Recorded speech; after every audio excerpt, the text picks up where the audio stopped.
Thank you. And joining me now is Democratic Congressman Steve Cohen of Tennessee. He is a member of the House Judiciary Committee. Thanks for coming on, Congressman. Brianna, nice to be with you. I want to begin with President Trump now backing away from calls for universal background checks on gun purchases. Do you have any hope that Congress and the administration will be able to get something done on gun violence?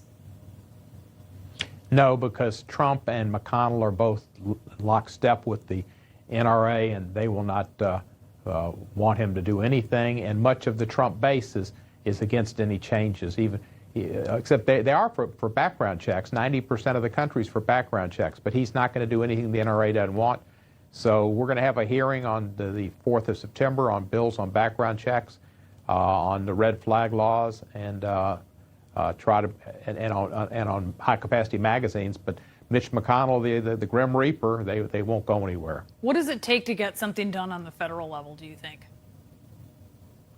It takes a new president, takes a new Senate Majority Leader, takes the people of the country coming to grips with the fact that we have a leader who is not capable of leading this country.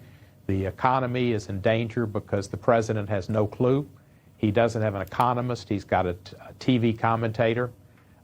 They don't know what to do. I've been with some of the leaders of around the world in the last several months, and they are pretty much the folks I've been with, and they're top financial people, concerned about the United States going it alone with the tariffs on China that they think will harm the world economy rather than acting in concert with our allies. And they have no faith in Trump, and I have no faith in Trump. You know, the truth of the matter is my father was a psychiatrist. I think about him often, and I think he should be here today rather than me. Because when you listen to that previous report you had, that's a paranoid, delusional individual blaming even Fox News and the media for the problems with the economy and saying everything's fine and everything's wonderful.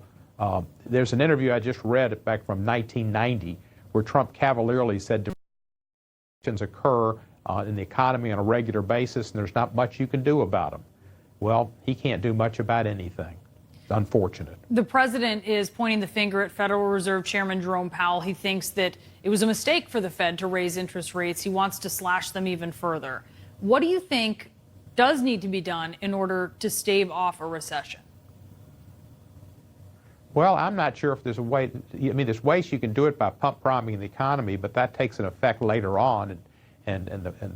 Really, we should be trying to have world trade, have engagement with other countries, and not hurt our economy. He's admitted finally that the tariffs hurt the consumers, they hurt Americans, and they dry up our economy and our spending. We should pass the minimum wage. Every penny that goes to workers who are getting a minimum wage increase will go into the economy because they're living hand to mouth, and that money will be spent on goods and services and help the economy.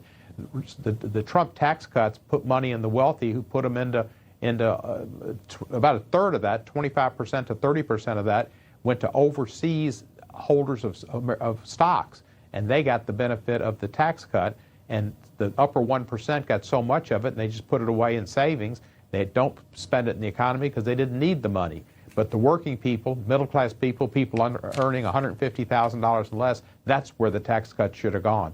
So the tax scam has come back. The pigeons have come back to roost on the tax scam and on the tariffs, and Tariff Man's got us in real trouble. I want to talk to you about what comes next now after the firing of the New York City police officer who was involved in the death of Eric Garner. You sit on the House Judiciary Committee where Chairman Nadler has vowed to hold hearings on legislation to address the use of force by police officers.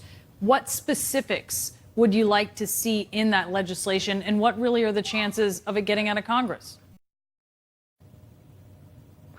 Well, it'll be difficult, but there's a bill I have which has quite a few bipartisan support that would require there to be sensitivity training of cultural differences among police personnel, law enforcement personnel throughout the country. Lacey Clay and I have that together.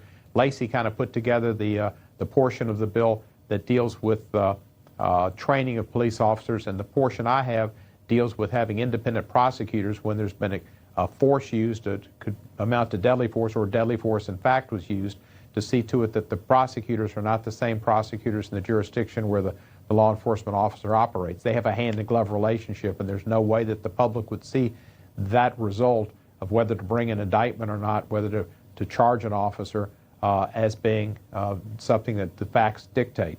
So it's important that you have a separate prosecutor from where the officer is. In this case in New York, it took a federal judge to make the decision. Local authorities did not make it. The local district attorney general didn't make it, and they didn't bring an indictment, which they should have. So I think our independent prosecutor bill is one thing we might see. There's statistics bills that we have that would require the Justice Department to have statistics on crimes with minority communities, and to see if that might bring more attention to them. The law on deadly force was really out of Memphis, and an attorney here named Walter Bailey was the lead counsel, and that pretty much set the law, and I think the law on deadly force is appropriate. Congressman Steve Cohen, thank you so much for joining us here in the Situation Room. You're welcome, Brianna. Always good to be in the Situation Room.